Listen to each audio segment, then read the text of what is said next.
Terus bukanya itu hampir 9:30 lah malam itu. Wih, lama sekali Pak ya. Iya, dari jam 6 pagi menahan sampai jam hampir 9:30 malam baru buka puasa. Saya rasakan waktu di Indonesia.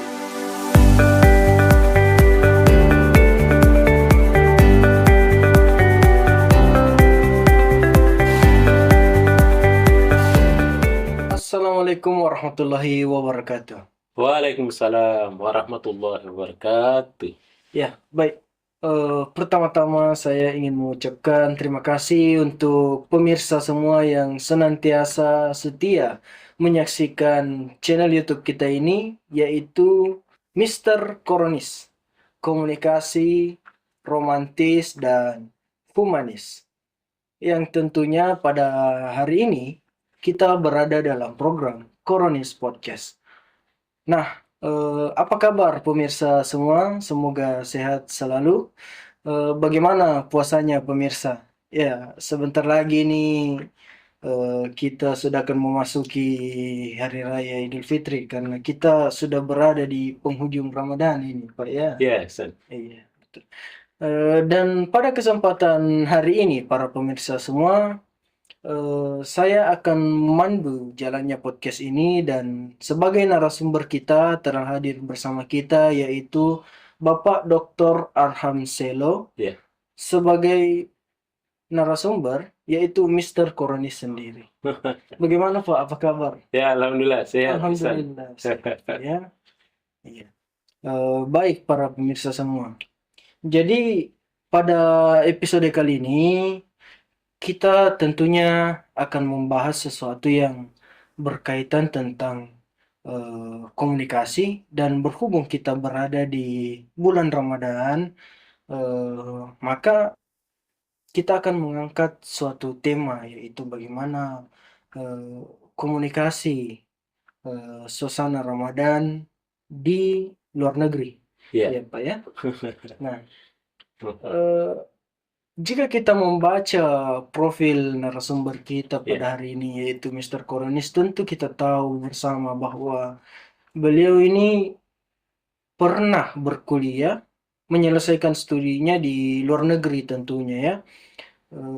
Itu program doktor Pak ya? Iya, betul. Doktor dalam bidang ilmu apa? Dalam bidang komunikasi. Dalam bidang komunikasi. Makanya Pak Arham ini adalah doktor ilmu komunikasi. Iya. Dan gelarnya itu pun sebenarnya PhD ya Pak ya? Iya, iya betul. PhD. Iya. Dokternya itu PhD. Nah, selama berkuliah Pak, tentu kan proses kuliah itu bukan proses yang sebentar Pak ya? Iya, betul. Tentu kita jalani dalam waktu yang lama. Iya. Nah, pasti Bapak ketika kuliah itu pasti menetap di negara tersebut ya Pak? Iya, betul. Nah, kira-kira Pak, pernahkah kita rasakan selama menetap dan berkuliah itu, pernahkah kita rasakan suasana Ramadan di luar negeri Pak? Oh iya. Silakan. Baik, terima kasih para pemirsa sekalian. Alhamdulillah, semoga puasa kita hari ini tentunya mendapat berkah dari Allah Subhanahu wa taala ya. Amin. Baik, Saudara Ihsan ya, sebagai host pada kesempatan ini, pertanyaannya adalah pernahkah kita rasakan yang namanya suasana Ramadan di luar negeri? Iya, jawabannya Ihsan sederhana dan singkat, pernah. Iya, saya dapati Ramadan itu sampai Hari Raya Idul Fitri waktu saya berada di New Zealand, ibu kotanya Wellington. Saya Ramadan di sana sampai Idul Fitri di sana juga. Dan kemudian saya juga pernah rasakan bagaimana Ramadan di Malaysia sampai Hari Raya Idul Fitri juga pernah ke sana. Berarti Pak, sebagai mahasiswa dari Indonesia ini yang ke luar negeri, kita ternyata tidak pulang ya Pak ya? Iya, betul. Kita menjalani Ramadan di sana sampai Hari Raya ya. Iya. Nah, tentu Pak, di setiap negara itu memiliki zona waktunya masing-masing. Tentu biasanya waktu di sini dan waktu di tempat negara-negara lain itu pasti berbeda, baik itu lamanya dan sebagainya. Bicara soal waktu ini Pak yang berbeda, apakah ada perbedaan waktu ketika menjalani puasa di bulan Ramadan, baik itu di Malaysia dan New Zealand. Apakah Oh ada iya, perbedaan? jadi ada perbedaan Ihsan, Oh, ya. Saya waktu itu, waktu Ramadan di New Zealand, puasa kita itu kan berawal dari jam 6. Jam 6 pagi, jam jam 6 6 pagi. subuh ya, Oh, jam 6 pagi.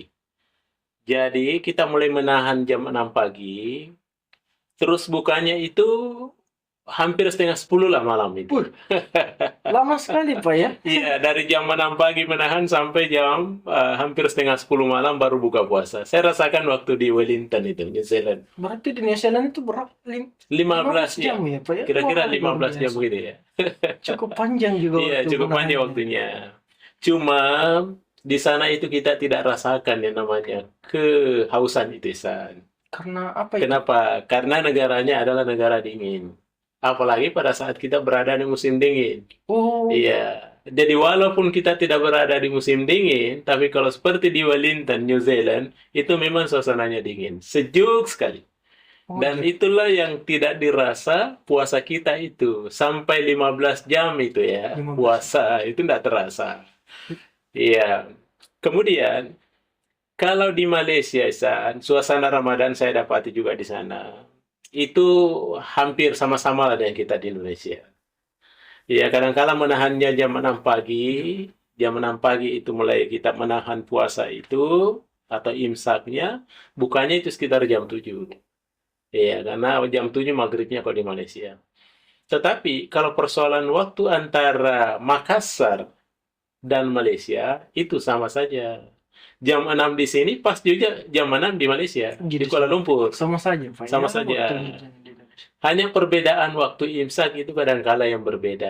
Ya, kita imsaknya jam 5, di Malaysia imsaknya jam 6. Dan kemudian ya, kira-kira kurang lebih itu. Bukanya juga begitu ya. Kita buka jam 6 mungkin, Malaysia lebih sedikit baru buka puasa. Ada perbedaan buka itu. Tapi kalau waktu sama saja. Waktu. Iya, enggak sama kalau di New Zealand memang kita jauh beda ya. Sampai 4 hingga 5 jam begitu ya. Iya, perbedaan-perbedaan itu. Wah, Ah, luar biasa ini pemirsa. Ternyata Mister Koronis selama menjalani Ramadan di luar negeri ini iya, mendapati waktu yang berbeda iya, ketika di betul. New Zealand sampai 15 jam, Pak ya. 15 jam. Dan waktu yang sama Iya, ketika di Malaysia.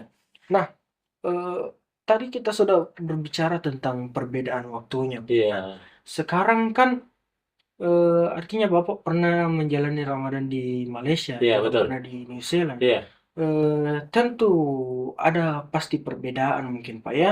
oh iya. Bagaimana kira-kira itu perbedaan antara kedua negara itu, Malaysia dan New Zealand ketika menjalani puasa, Pak? Oh iya. Iya, jadi Malaysia, kita ke New Zealand dulu di sana ya, karena berawal di sana dulu. Dari New Zealand itu kan kita kelompok Islam itu adalah kelompok minoritas. Oh, minoritas. Minoritas kita di sana nah, Islam ya. Sebagian besar warganya New Zealand itu adalah ateis, tidak beragama. Ateis. Iya, tidak beragama. Tentunya pada saat suasana Ramadan di Malaysia itu maaf, suasana Ramadan di New Zealand itu sepi-sepi saja, Isan. Karena kita kelompok minoritas. Oh, tidak Sampai banyak, Pak ya. ya, sampai kita berlebaran hari raya Idul Fitri kalau di New Zealand itu biasa-biasa saja. Iya, Tidak seperti ada tanda-tanda yang sifatnya heboh begitu ya. Karena kita adalah kelompok minoritas. tidak meriah, Pak Iya, ya. meriah. Ini berbeda dengan ketika kita di Malaysia. Kalau Malaysia tadi saya katakan bahwa ke muslimnya kan banyak. Iya. Sehingga pada saat Ramadan juga heboh di sana ya. Di Malaysia itu. Terutamanya kita ini mahasiswa ya. Mahasiswa. Kalau Ramadan di Malaysia itu ada yang mengasikkan itu, Zan. Asiknya itu karena hampir di setiap masjid di Malaysia itu menyiapkan acara buka puasa bersama di masjid. Oh, ada acara buka puasa Iya, bersamanya, Pak ya. baik ringan sampai berat. Ya, Iya, iya. makanya kita mahasiswa kadangkala karena kita belajar di kampus tiap harinya, menulis di kampus tiap harinya, maka kita berupayakan bagaimana agar masa-masa menanti buka puasa kita di kampus saja. Iya. menunggu itu. Tidak perlu pulang di rumah masak lagi. Oh, betul, Pak. Bisa Karena tunggu buka puasa di iya, situ ya. karena di kampus itu mesti kampus disiapkan makanan itu, Iya. makanan ringan sampai makanan berat. Dan juga Isan, eh, sampai sahur, ya kalau di Malaysia itu kadang-kala disiapkan sahur di masjid. Wah, Masya Allah, berarti bahkan sahur pun Iya, disediakan, Pak ya. disiapkan, terutama menjelang 10 terakhir Ramadan. Ya, seperti sekarang ini. Iya, Ini kan akhir-akhir Ramadan kita ini, sudah ya. berada. Iya, betul. Iya, jadi 10 akhir Ramadan juga hampir semua di masjid itu menyiapkan acara sahur bersama Oh, di masjid. Iya, ada satu masjid di Malaysia, Isan. Masjid besarnya itu yang namanya Masjid Putrajaya. oh, Masjid Masjid Putrajaya. Putrajaya. Itu tempatnya di sana pemerintahnya Malaysia, ya, tempatnya Perdana Menteri, semua kantor-kantor di sana. Saya pernah tanya panitianya itu ya, panitia acara buka puasa bersama dan acara sahur bersama di Masjid Putrajaya. Saya tanya berapa banyak porsi yang disiapkan untuk acara sahur bersama. Dia katakan rata-rata dia siapkan 1.200 porsi. Wih, 1.200. Itu jumlah yang sangat Iya, besar itu. sangat besar. Betul. Itu untuk buka puasa dan sekalian juga untuk sahur Untuk nanti. sahur juga. Dia sudah hitung-hitung seperti itu ya. Tentunya ini berbeda dengan masjid-masjid lain yang ada di sekitar kampung, ya, di sekitar kota itu. Kalau di masjid-masjid itu yang lain ya seperti yang biasa saya tinggali itu, tempat di sholat itu di Masjid Taman Tenaga, juga menyiapkan acara sahur di akhir 10 Ramadan itu. Tapi dengan catatan, kita harus mendaftar, menulis nama di situ. Ada memang papannya di Jadi situ, ya. kita membuat list nama, Pak, ya, buat list nama siapa-siapa jamaah yang mau sahur yang di mau masjid sahur di ini. situ. Itu maksudnya panitia, supaya nanti menyiapkan makanan janganlah berlebih. Iya. So, kalau berlebih nanti khawatirnya mubazir, basi. Makanya dia harus siapkan porsi, dia prediksi berapa malam ini yang mau sahur bersama, dia siapkan itu. Iya. 50 orang, 70 orang, 100 orang, dia siapkan itu panitianya. Karena memang diumumkan pada saat itu ya. Pada saat itu selesai tarwih, diumumkan di situ bahwa siapa yang mau sahur nanti, tolong tulis namanya. Supaya mudah dia prediksi, mudah dia siapkan konsumsinya. Kira-kira begitu, San. Ya. Berarti sudah jelas sekali antara New Zealand itu pemirsa Iya, dan Malaysia. Malaysia itu berbeda Iya, suasana Ramadannya. suasana tentu. Ramadannya, betul. Karena di New Zealand kan Minoritas. Kita minoritas di sana. Iya. Nah, kalau begitu Pak, apakah kira-kira ada sesuatu yang istimewa, sifatnya istimewa, baik itu ketika kita menjalani Ramadan dan Hari Raya Idul Fitri, baik itu di New Zealand Iya. ataupun di Malaysia. Silakan, Iya. Pak. Jadi yang saya rasakan itu agak istimewa, San. Itu yang pertama ketika di Malaysia. Di Malaysia itu, sebagaimana yang saya sampaikan tadi, bahwa ketika kita sebagai mahasiswa, ya, dalam bulan suci Ramadan itu, boleh jadi kalau tidak mau masak di rumah, mau buka di masjid atau mau sahur di masjid, disilakan. Disilakan. Difasilitasi dengan itu, ya. Iya, makanya saya umpama mahasiswa dari Indonesia, kalau mau tidak siapkan apa-apa lagi, boleh saja. Karena mesti-mesti itu pada buka itu, ya. Oh, Iya. Dan kalau di Malaysia itu, setiap malam Jumat itu ada memang acara makan-makan. Tiap malam Jumat. Tiap malam Jumat itu. Wah, istimewa sekali. Iya, jadi Luar biasa. kita mahasiswa itu kalau umpama malam Jumat, yang ada di memori kita itu tidak perlu masak. Iya, tidak perlu masak lagi, Pak, ya. Karena di sudah masjid itu disediakan. sudah disediakan. Iya, betul. Ya, dan orang ini kan mau buat pahala San, di Iya. masjid. Siapa yang makan ya pasti dia dapat pahala. Betul. Makanya kita manfaatkan itu sebagai mahasiswa, dan orang juga kita beri kesempatan untuk dapatkan amal pahalanya. Iya. Ya, kalau kita makan di masjid itu, ya. Ya, kemudian yang istimewa juga Isan itu, yang saya rasakan sebagai mahasiswa ketika di Malaysia, pada saat hari raya, Isan. Hari Raya. Ya, hari raya Idul Fitri umpama, ya. Jadi setelah salat Idul Fitri itu, panitianya itu mengumumkan bahwa seluruh mahasiswa asing dari negara manapun yang ada lagi sholat Idul Fitri di tempat ini, jangan beranjak pulang dulu ke rumahnya. Jangan meninggalkan tempat. Kenapa Karena, di tahun itu, Pak? ya, karena dia bilang di masjid ini disiapkan makanan. Oh, disiapkan makanan, Pak, ya? Jadi tidak perlu ziarah ke sana kemari. Iya, Pak. Makanannya sudah disiapkan di masjid kampung. Itu pihak kampus yang sediakan. Pihak kampus yang sediakan. Masya. Ya, pihak kampus yang sediakan. Gitu. Ya, dan tentunya ini mungkin ada kerjasama dengan pihak kerajaan, pihak pemerintahnya. Karena pada waktu yang berbeda juga saya alami, San. Karena saya pernah tinggal di sana juga Idul Adha, Oh, Idul Idul Kurban. Iya. Pada saat Idul Adha atau Idul Kurban, ada satu yang berbeda, ya, saya lihat itu. eh, Setelah kita selesai sholat Idul Adha juga ada cara makan-makan. Sebelum pemotongan kurban. Oh, Sebelum pemotongan hewan kurban. Oh, sudah makan-makan? Iya, sudah makan. Luar biasa. Jadi panitianya sudah makan. Iya. Yang dikasih makan itu, makanan yang disiapkan adalah makanan sudah daging itu. Sudah daging. Sudah daging.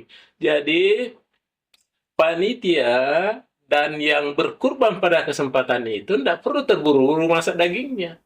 Iya, karena sudah Karena sudah disiapkan Sudah di masjid. disiapkan. Oh. Ada dapur umum di masjid. Iya, Dan itu daging sapi itu sudah dimasak sejak malamnya. Malamnya sudah dipotong itu daging sapi. Iya, jadi itu yang dipersiapkan khusus untuk besok panitia Idul Kurban. Jadi panitianya tidak perlu buru-buru. Mau buat kondrok kah, buat coto kan tidak perlu terburu-buru. Karena sudah ada daging malamnya sudah dipotong gitu. Nah, iya, betul. Biasanya itu sumbangan dari kerajaan, Nisan. Oh, dari kerajaan. Dari pemerintahnya itu. Khusus untuk panitia. Khusus untuk panitia kurban. Saya rasakan itu. Saya tahu cerita karena saya alami. Wah. Iya, berapa kali kurban di sana selalu saya ingat bahwa setiap Idul Kurban, setelah kita sholat Idul Kurban, kita makan-makan dulu. Baru mulai acara pemotongan hewan, pemotongan hewan kurban. Berarti memang istimewa, Pak, ya. Baik itu di hari, kan memang Ramadan dan hari raya itu hari yang istimewa. Iya, Berarti betul. juga ada hal-hal yang istimewa.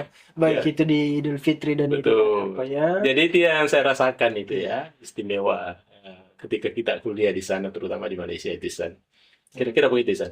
Wah, luar biasa sekali ini pemirsa. Ternyata setiap negara kan kita pahami bahwa Iya. tentu memiliki budaya tersendiri Betul, dan betul. keistimewaannya masing-masing. Dan ternyata seperti itulah keistimewaan di negara-negara seperti Malaysia ketika kita menjalani Ramadan di sana. Jadi Iya, betul. berarti sebagai mahasiswa internasional, kalau Iya. kita tidak bisa pulang ke negara kita masing-masing, kan kita tetap bisa merasakan Tinggal. kebersamaan di Iya, sana, Pak, ya. betul, bisa. Dan dijamu di sana. Dijamu di sana. Masya Allah. Iya. Luar biasa sekali pemirsa ini. Iya. Ya baik, para pemirsa semua, berhubung waktu kita yang sangat terbatas ini, Pak, ya. Oke. Mungkin ini pertanyaan terakhir, Oh Pak. iya, baik. Jadi kira-kira sebagai narasi kunci, apa pesan-pesan dan kesan Bapak ini pada pemirsa ini? Silakan, Pak. Oh iya. Jadi pesan saya kepada para pemirsa sekalian, ketika kita melakukan satu wisata, ya, melakukan satu kunjungan, atau kita kuliah di luar negeri, tentunya ada satu prinsip yang harus diemban itu ya. Yang pertama adalah di mana bumi dipijak, di situ langit dijunjung. Artinya bahwa kitalah yang harus beradaptasi terhadap negaranya orang. Kita harus beradaptasi terhadap budayanya orang. Ya, kita harus beradaptasi terhadap tata cara hidupnya orang. Tentunya supaya kita bisa selamat dengan baik, ya. Betul. Iya, karena ada pepatah mengatakan bahwa lain lubuk lain ikannya, lain padang lain belalangnya, tentu lain negara lain budayanya. Betul. Iya, sehingga kita harus beradaptasi, sehingga kita menjadi, walaupun bukan kita negara kita, tapi kita merupakan tamu di negara orang, tapi insya Allah kita tidak akan mengalami kesulitan-kesulitan yang kadangkala orang alami, sepanjang kita tetap patuh kepada aturan-aturan yang berlaku. Janganlah kita takut kepada petugas, tapi kita harus patuh kepada aturan yang berlaku. Saya kira demikian di sana. Luar biasa sekali Iya. para pemirsa semua. Jadi saya rasa semua sudah cukup jelas Iya. disampaikan oleh Mr. Koronis, dan saya rasa saya tidak perlu menyimpulkan lagi Iya. teman-teman, karena sudah sangat clear. Saya hanya ingin berpesan, Iya. tetap semangat para pemirsa semua menjalani puasanya di Iya, akhir-akhir betul. Ramadan ini. Dan sebelum kita akhiri jumpa kita pada kesempatan hari ini, terlebih dahulu kami ingin mengucapkan mohon maaf lahir dan batin Iya. dari Mr. Koronis dan kami segenap keluarga besar Mr. Koronis, mengucapkan mohon maaf lahir dan batin, dan semoga amal ibadah kita semua dapat diterima oleh Allah Subhanahu wa taala. Amin. Selamat menjalankan ibadah puasa dan selamat Hari Raya Idul Fitri. Amin ya rabbal alamin. Mungkin sekian perbincangan kita pada hari ini. Jangan lupa nantikan terus konten-konten kita berikutnya di channel Mr. Koronis. Komunikasi romantis dan humanis. Mr. Koronis dan saya Iksan selaku pemandu pada podcast kali ini pamit undur diri. Sekian dan terima kasih. Assalamualaikum warahmatullahi wabarakatuh. Waalaikumsalam warahmatullahi wabarakatuh. Waalaikumsalam. Mr. Koronis. Jangan lupa like, komen,